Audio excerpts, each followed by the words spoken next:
Well, developing overnight, the city of Richmond has pushed forward with a plan that could cost one of the area's largest employers tens of millions of dollars a year.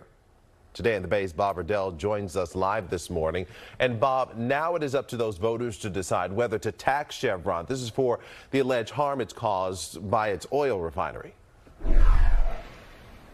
Correct. Good morning to Marcus. Good morning to Laura. Late last night, the Richmond City Council voted unanimously 7-0 to put on a November ballot a measure that, if approved by voters, could tax Chevron tens of millions of dollars a year. You should be able to hear the audience applause. There it is.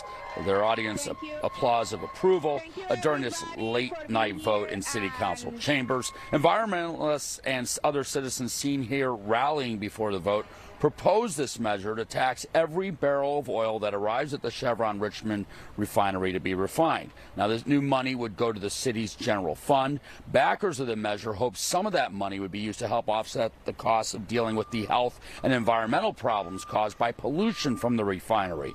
One woman who grew up near the refinery says there are too many cases of cancers and asthma in her family and neighbors for there not to be a link, even though medical professional and health officials have not scientifically linked the two in Richmond. Here's the city's vice mayor right before last night's vote.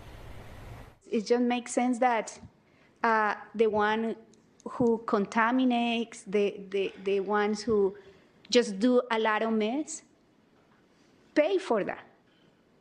Pay for the ability to refine and pollute the air, pollute the water, pollute the land, and pay for that. We work tirelessly to operate our facility in a safe and reliable manner. This is an activist tax proposal brought forward by two activist organizations and promoted by activist city council members.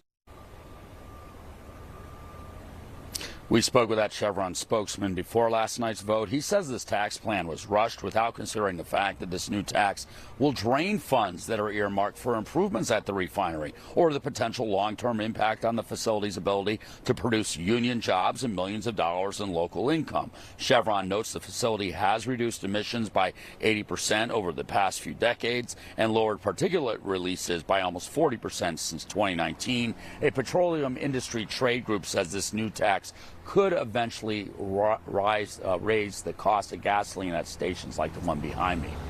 Reporting live, Bob Redell, today in the Bay.